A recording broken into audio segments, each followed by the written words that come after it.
Hello everybody and welcome to a brand new Elder Scrolls Online build video with me, Sherman. Today we are taking a look at the Crusader, a PvP Templar build for Cyrodiil and Battlegrounds. Yes, it does work in both.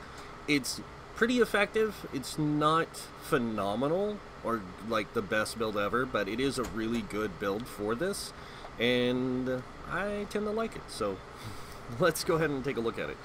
So starting with the race and stuff, we are an Orc Templar with this. Orc is it's kind of an iffy one on this one, but it does work really well for it. I like the Orc because it has the 4% damage, melee damage. It really helps with the build because you are a sword and board wielder. As you can see though, we have a 12,000 magicka, 25k health, 31k stamina. Our recoveries are pretty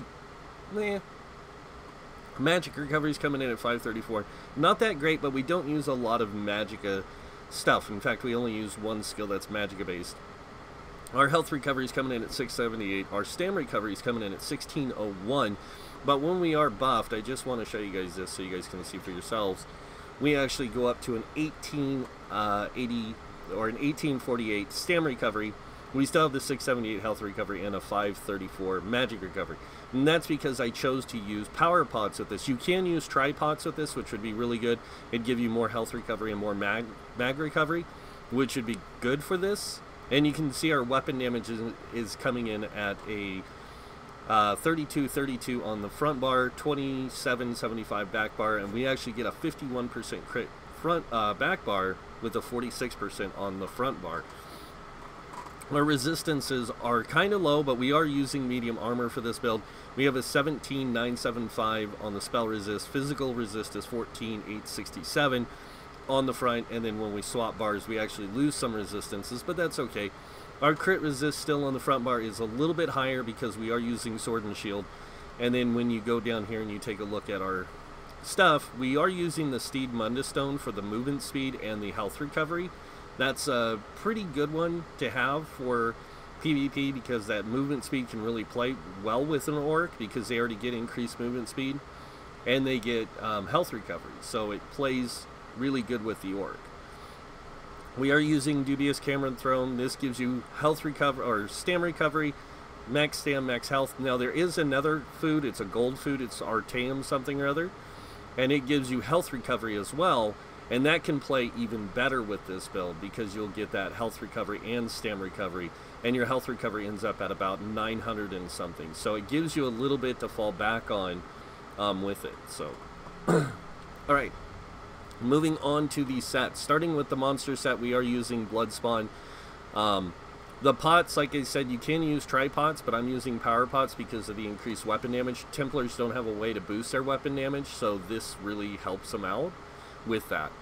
But the monster set Bloodspawn because of the stam recovery, and then on top of that, when you take damage you have a 6% chance to generate 14 ultimate, and it gives you extra spell and physical resist. In the end, you have about a 31k magic resist with a roughly about a 29k about to 30k physical resist because of this one. I don't know where the 40 came from.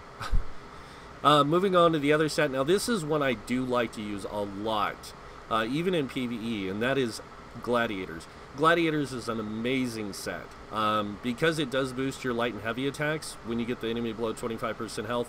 This is a good way. If your Dawnbreaker's not up, just heavy attack somebody. Usually you can get about a 10-15k light attack or heavy attack on somebody with this because you get that 1800 extra weapon damage, which takes you up to about a 5.8k weapon damage. Without, you actually have about a 4k weapon damage.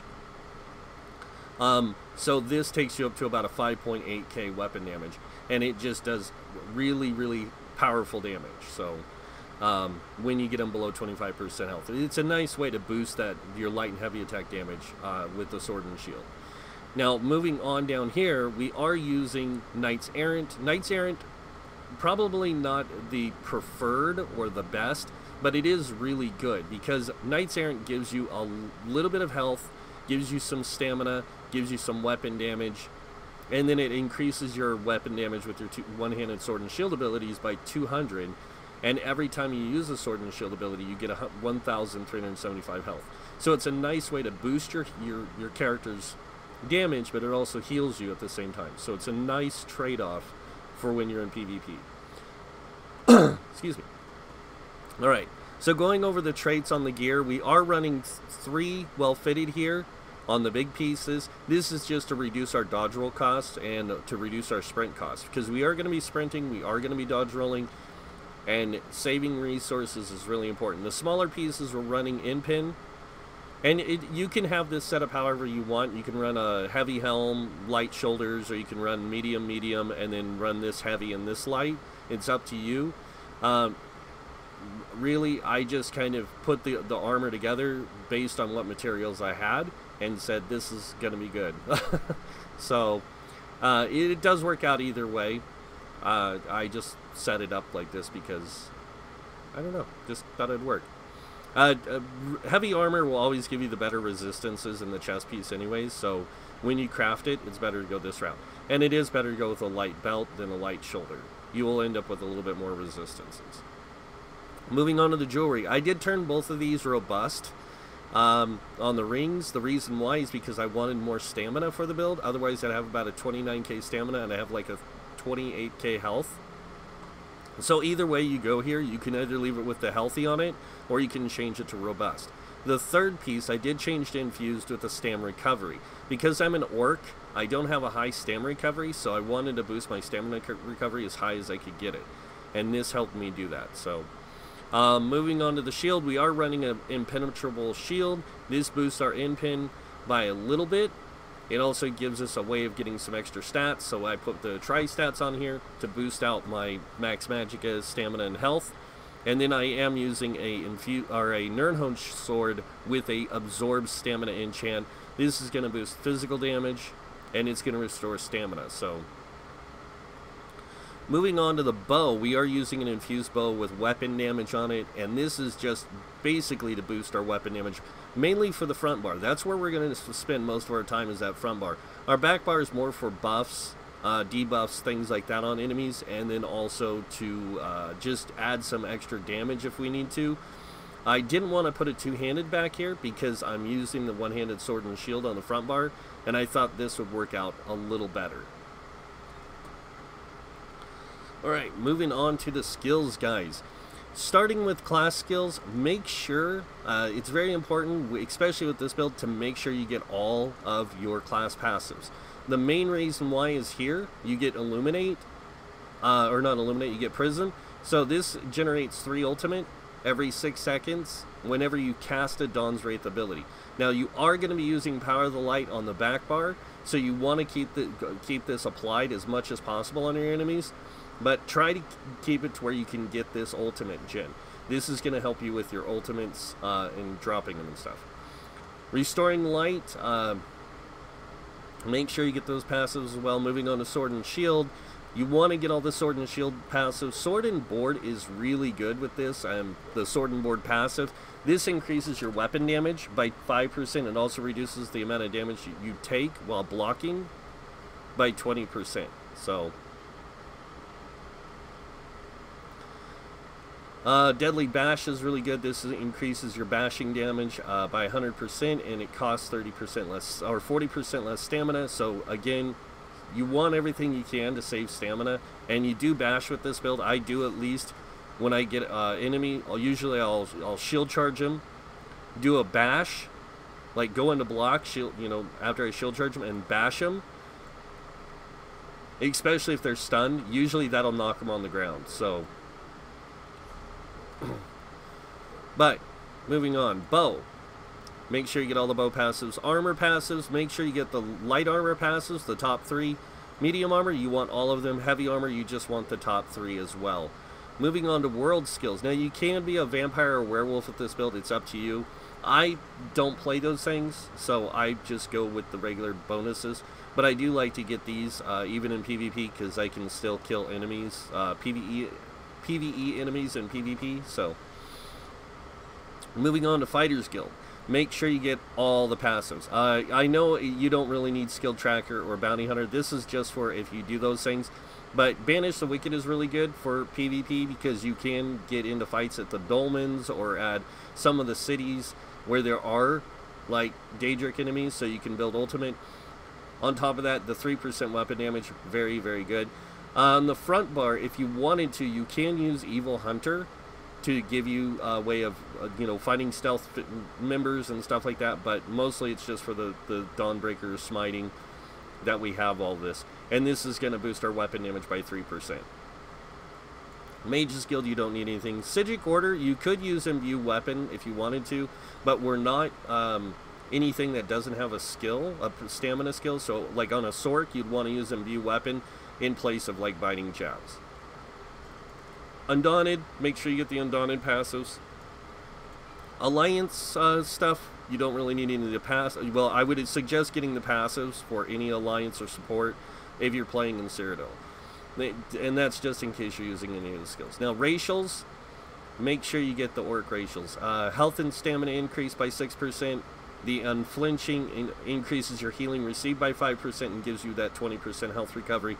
And then Swift Warrior increases your damage done with melee attacks by 4% and reduces your sprint cost by 10%, increases movement speed of sprint by 10%. So you get a lot of increased speed with this build. Now, moving on to this, Alchemy, medicinal use, very important in provisioning, Gourmand, and Connoisseur. Alright, going over the skills. Now, I'm going to go up here to the weapon skills because I'm going to show you where you can swap these out or how you can swap these around if you would like to. This is just my preferred setup. I like to use Reverberating Bash. This allows me to strike an enemy with your shield, dealing X amount of damage and stunning them for 3 seconds. You also apply Major Defile, which reduces their healing received and health recovery by 30%.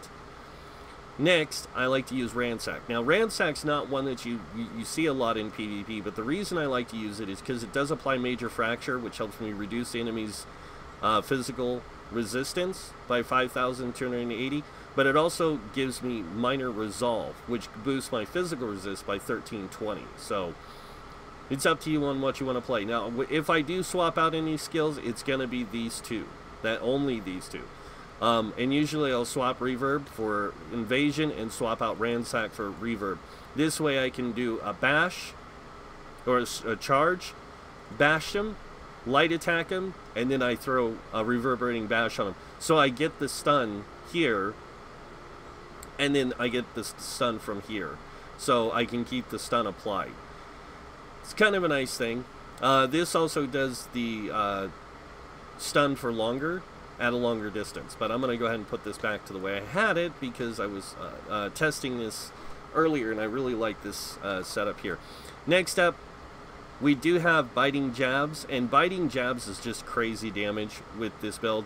It does do a lot of damage up front and over time and all that because it's just a channel attack.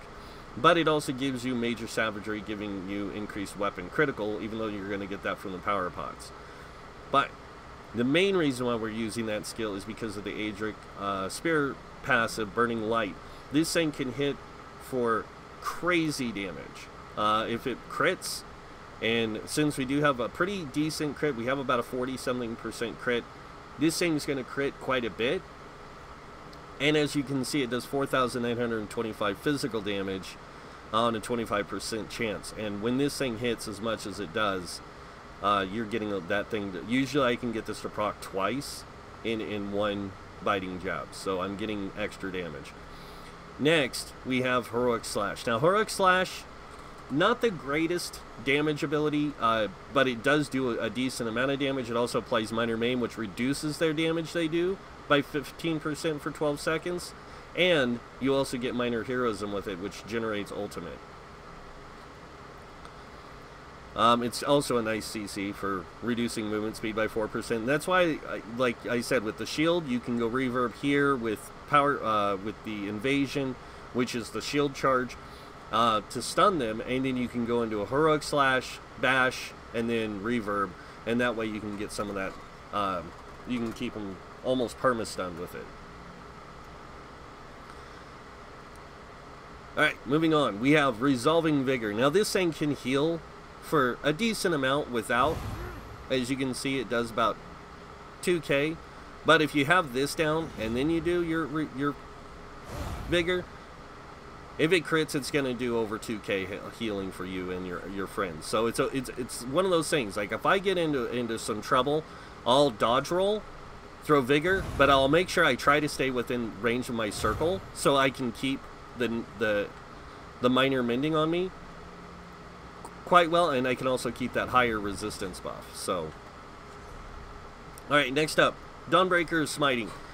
Another stun. This thing's just a stun beast, if you think about it. So this one, you do damage up front, you do damage over time, and then on top of that, it stuns for 2.5 seconds.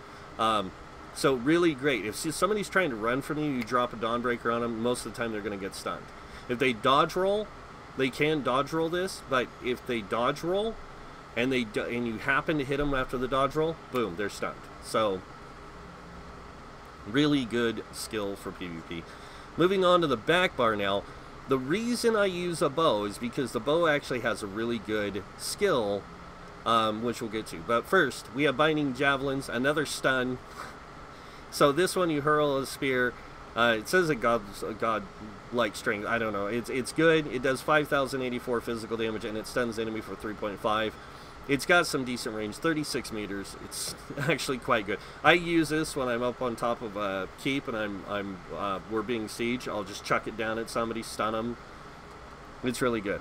Now, the next skill I have is the one that I use the bow for, and that is Venom Arrow. Now, this does damage up front, damage over time, but if the enemy is casting an ability, you can interrupt them and set them off balance and stun them for 3 seconds. Like I said, this thing's a stun beast. So, really good for those casters. If you can get them with this, a lot of times you usually can, so you're going to constantly have people stunned. The next thing you have here is Power of the Light, and as you can see, this does a little bit of damage up front, but it stacks 20% of additional damage to them, and you can build extra damage. It also applies Minor Fracture and Minor Breach, which increases their physical, or reduces their physical and spell resist by 1320. So, not only do you get Minor Maim, which reduces their damage, but you also get this ability to put this Minor Breach and Minor Fracture.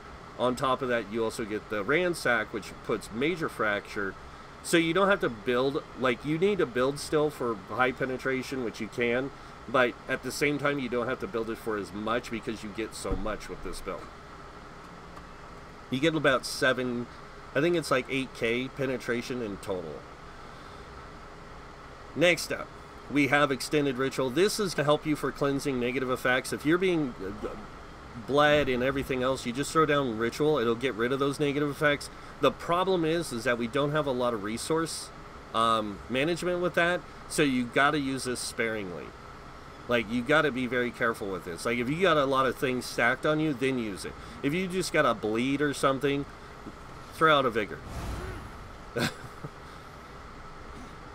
So, because this is just, it doesn't use a lot of resources, but it can at times, so. Alright, back to the skills. But we basically have it because it removes 5 harmful effects. It also heals you for a small amount, and then if you're in a group, people can synergize off it and purify themselves, so. The other skill we have is Restoring Focus. This is going to give us Major Ward, Major Resolve. This is going to boost our physical spell resist by 5,280. It's also going to recover 240 stamina every second. This adds to our stam recovery. So our stam recovery technically is about 2,000 stam recovery because of this. So, also, if you stay in the circle, your resistances are built up by 50%. This allows you to really do that stand your ground because you've got a sword and shield. Now, we aren't using sturdy gear, but in total, it doesn't cost you a crap ton to block with this build, but it can cost you quite a bit. But you can still block a lot of attacks because you have a decent amount of stamina. Alright. Now this next ultimate is a floater ultimate. Now you can use Empowering Sweeps. It's a very powerful ultimate. It does a lot of damage up front, does some decent damage over time, and then on top of that it gives you major protection for 6 seconds. And it's a super cheap ultimate. So you can use this here on the back bar if you want, or you can even use it on the front bar and drop the Dawnbreaker Smiting. But the skill, one of the other skills I like to use is either Warhorn, which I know sounds crazy for PvP, but Warhorn has an excellent morph here called Sturdy Warhorn. And this is where I can drop my Ransack and I can go with Reverb and the Assault, because I can keep Sturdy Warhorn up really well in PvP. I also boost my max mag and max stand by 10% for 36 seconds. So it increases the duration and your ally, for you and your allies, for your minor resolve minor ward. So this just gives you a way of boosting your resistances and for you and your allies if you're in a group. So this is the one I would go with if I was in PvP. Just drop this here, swap bars, and do that, or keep your Dawnbreaker smiting.